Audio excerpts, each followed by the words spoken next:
aliens, dude!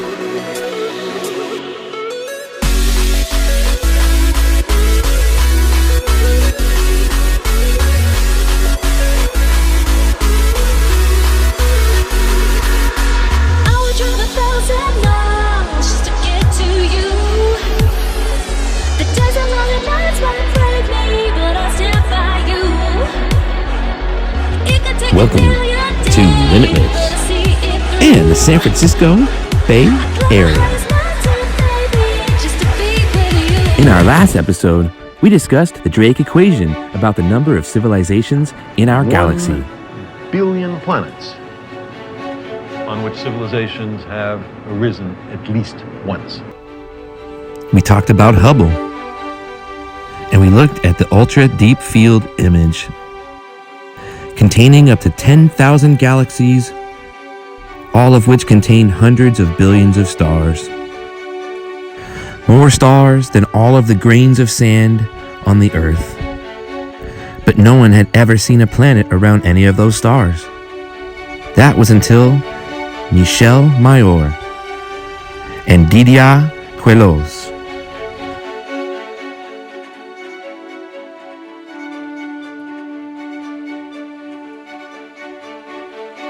They knew that even if there were planets out there,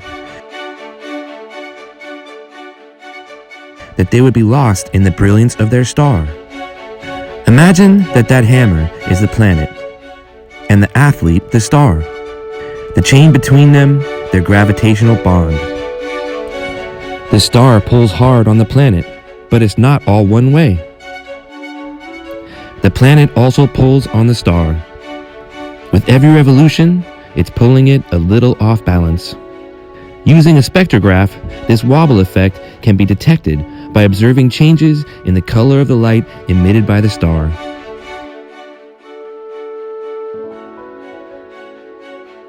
Shifting towards blue as the star moves closer, and red as it moves away. Measuring this oscillation allowed them to infer the existence of a planet. To calculate its mass, the distance from its star, and the duration of its orbit. The first ever exoplanet, Bellerophon. They found many planets after that. David Chabeno wanted to prove that they were actually finding planets. So he fixed his telescope on Bellerophon's star, and exactly when the wobbling data told them to look, they saw a planet transit in front of that star. They had found a new way to discover planets. And scientists have found many more of them since. Some are far too close to their star.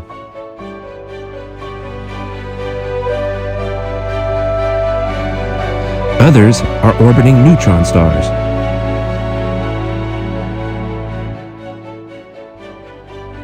And bathed in radiation, probably sterile of life as we know it.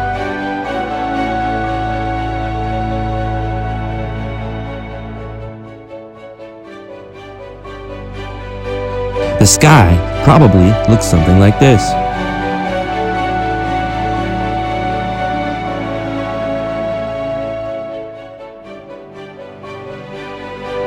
Other planets that they found were like Earth, but far too cold.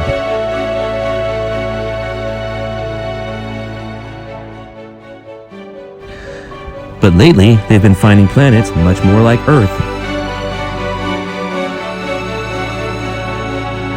So among all of those planets circling all of those stars, why wouldn't we be visited by extraterrestrials?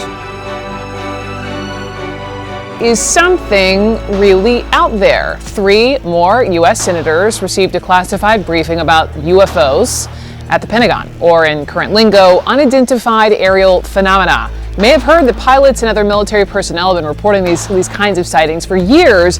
A couple weeks ago, the Department of Defense even released footage shot by a Navy Super Hornet pilot. But you may not have known that back in 2007, Congress directed the Pentagon to set up a $22 million search for the truth. And Tom Foreman is with me more on the Advanced Aviation Threat Identification Program.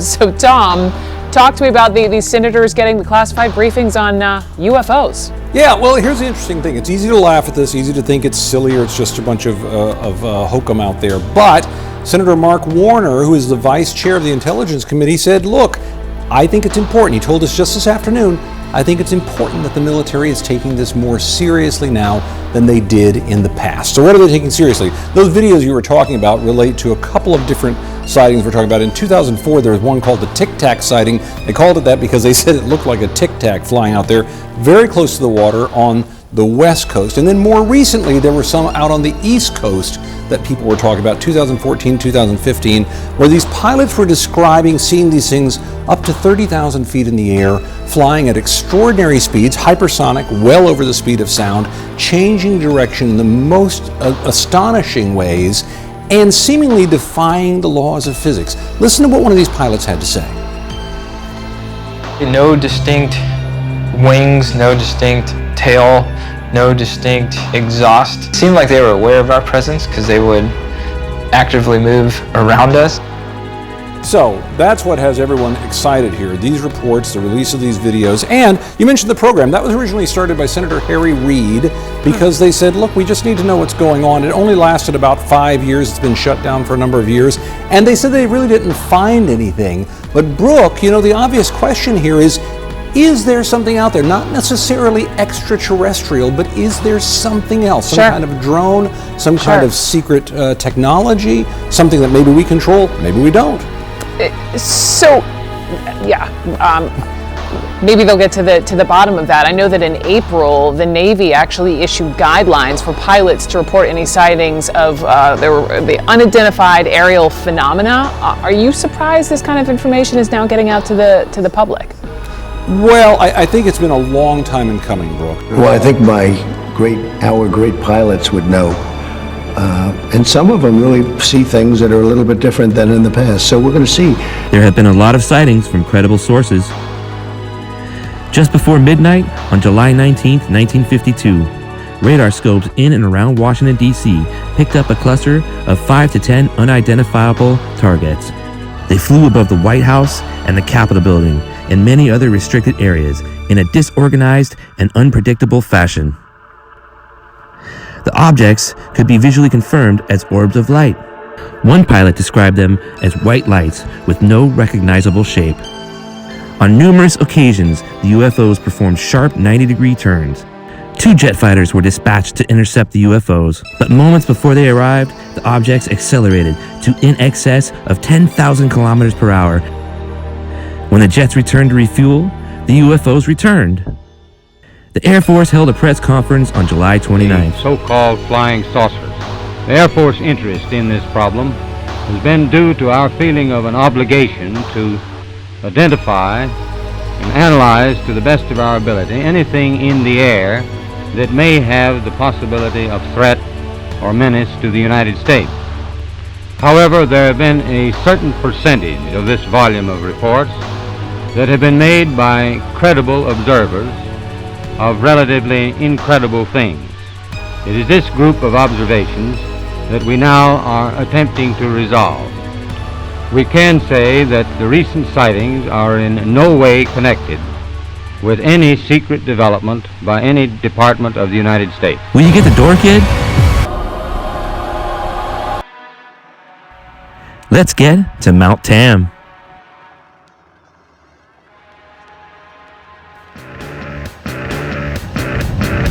And Birdman launches.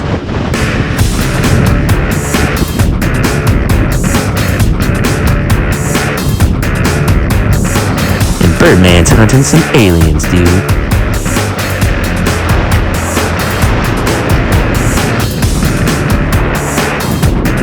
The wind is blowing today. He's having a hard time getting down.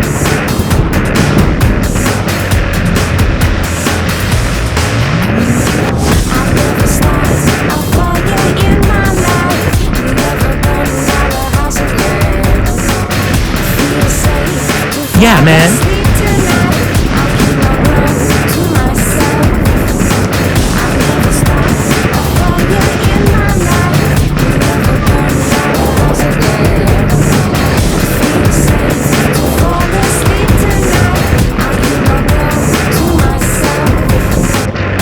And he lands well. Let's get to Berryessa. In our last episode, we were wake skating. After that, we went to Scott's RV at the R Ranch. Yeah, man, we're gonna totally test this salmon we got. We got some Norwegian smoked salmon, and we also got some salmon that I believe is from Alaska. We're gonna test this out with my new Geiger counter, man. Oh yeah, and I told you guys about it last time with radioactive rain and with Del Creek and all that stuff with Fukushima that I was concerned, and we're gonna test it right now, man. This was a lot of money, but this thing is cool. It's gonna tell you if things are radioactive or not, and we're gonna find out right now. Around 30 counts per minute should be normal. Dude, that's not good. You see that 60 right there? All right, man. You ready? I'm gonna test a wild salmon.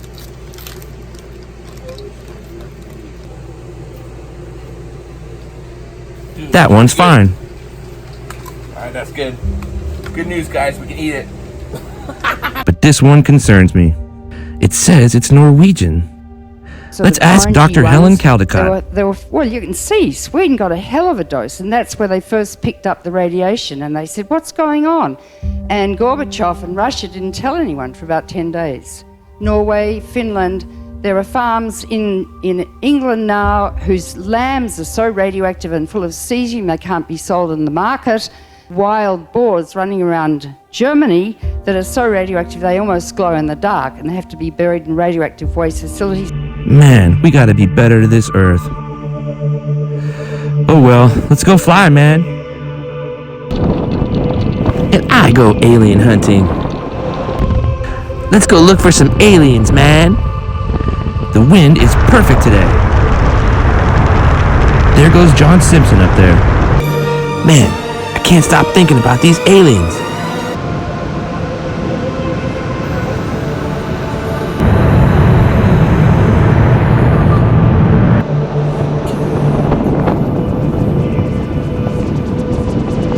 What if they're like this?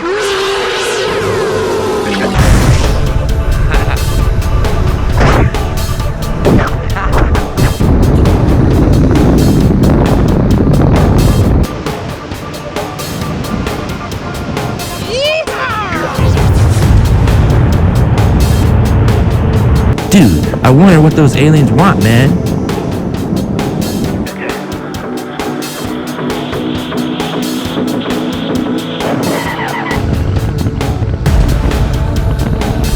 John's down there in the lower cliff, so this should be interesting.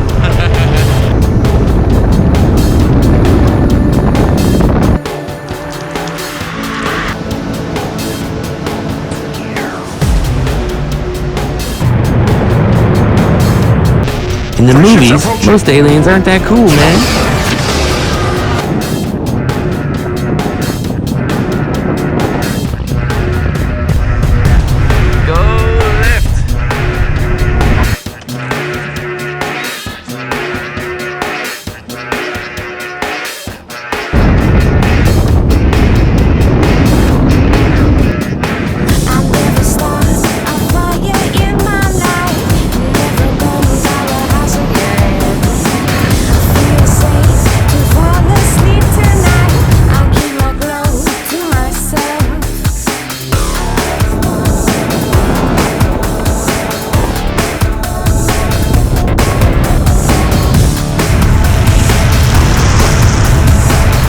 Got enough height, so I'm gonna move on.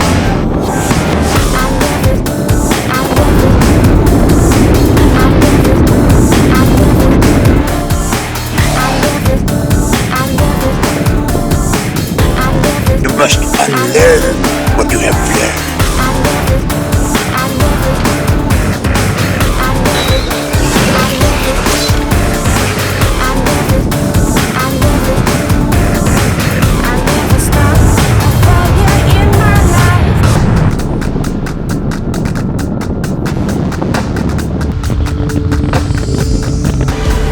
guess sometimes they're cool. Man, I need to stop tripping off these aliens and think about flying.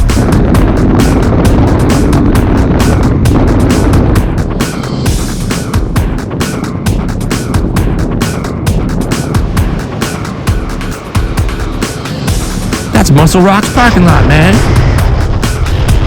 I have to stay out of that death bowl.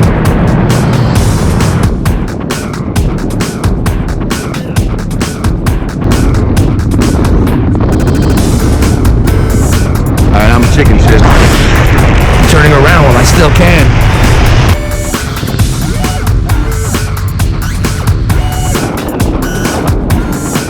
I am so low.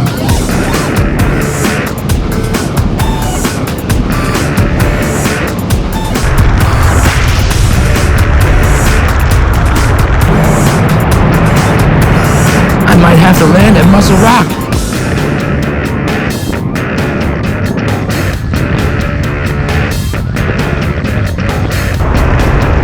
So low. Got to get back up. Need to get my wing as close to this cliff as possible. But I can't hit it either.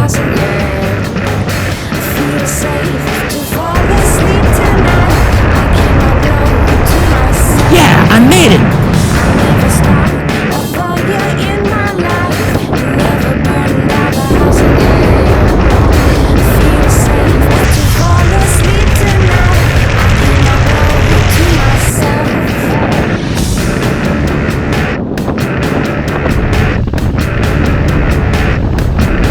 Come in for my landing.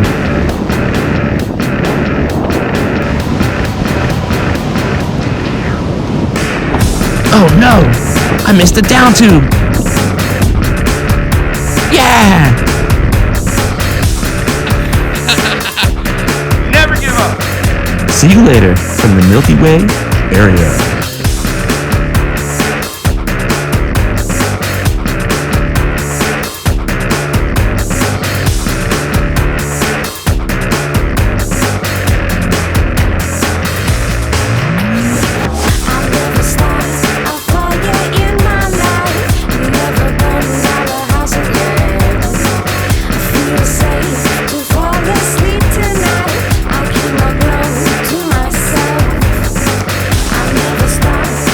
Limitless has been a Saul Good Productions presentation.